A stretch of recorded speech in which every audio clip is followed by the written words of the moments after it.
perkenalkan, nama saya Gadis Susiana. Di sini saya akan menjelaskan bagaimana e-government pada aplikasi Peduli Lindungi. Selamat menyaksikan. E-government adalah penggunaan teknologi untuk memberikan informasi dan pelayanan kepada masyarakat tentang urusan bisnis dan hal-hal lainnya. Aplikasi e-government yang bakalan saya jelaskan yaitu aplikasi Peduli Lindungi. Aplikasi Peduli Lindungi adalah sebuah aplikasi yang dibuat oleh Kementerian Komunikasi dan Informatika Republik Indonesia.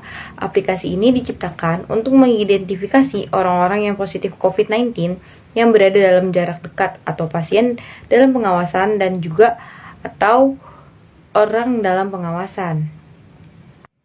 Tahap-tahap e-government itu ada 4, yaitu tahap informasi, tahap komunikasi, tahap transaksi, dan juga tahap metadata. Pada aplikasi Peduli Lindungi hanya terdapat 2 tahap e-government, yaitu tahap informasi dan tahap komunikasi. Tahap informasi terdiri dari 5. Yang pertama itu ada frequently asked question, yang kedua adanya English version, yang ketiga adanya contact person, yang keempat yaitu minimal diupdate 2 minggu sekali, yang kelima ada hypertext atau hyperlink.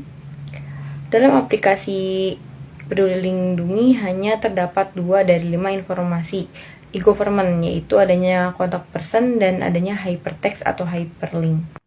Syarat tahapan komunikasi yang baik yakni interaktif melibatkan komunikasi 2 arah. Interaksi tersebut bisa dilakukan dengan mencantumkan nomor kontak telepon lembaga, alamat email, maupun alamat media sosial. Pada aplikasi Peduli Lindungi tidak terdapat tahapan transaksi karena aplikasi Peduli Lindungi itu fokus untuk tracking vaksinasi. Tetapi di aplikasi Peduli Lindungi ini bekerja sama dengan aplikasi-aplikasi pelayanan kesehatan lainnya seperti Halodoc dan lainnya, jadi bisa melakukan transaksi di aplikasi tersebut, tetapi tidak di aplikasi Peduli Lindunginya. Aplikasi Peduli Lindungi tidak memenuhi tahap metadata karena aplikasi Peduli Lindungi hanya dapat diakses oleh masyarakat yang berada di Indonesia saja.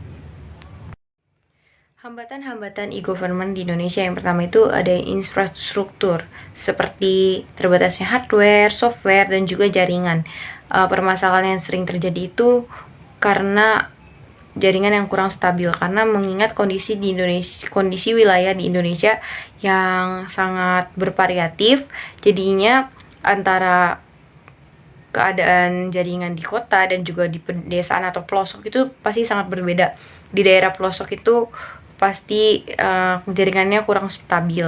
Nah, untuk mengatasi kendala tersebut bisa menggunakan pembuatan saung wifi. Jadi nanti oleh pemerintah daerah dibuatkan saung wifi agar jaringan di desa tersebut bisa stabil dan menggunakannya di sekitaran saung tersebut. Yang kedua itu ada sumber daya manusia, seperti literasinya yang berbeda-beda, tidak semua orang bisa menggunakan komputer, literasinya masih harus ditingkatkan. Nah, untuk mengatasi itu ada baiknya pemerintah melakukan sosialisasi dan pelatihan-pelatihan untuk meningkatkan sumber daya manusia di Indonesia. Yang ketiga itu ada hukum dan peraturan pemerintah. Yang keempat, budaya organisasi. Tidak semua budaya organisasi mau menggunakan e-government. Tidak semua organisasi juga support e-government. Terus yang kelima itu ada komitmen pemerintah. Sekian video penjelasan dari saya, kurang lebihnya mohon maaf. Terima kasih telah menyaksikan video ini.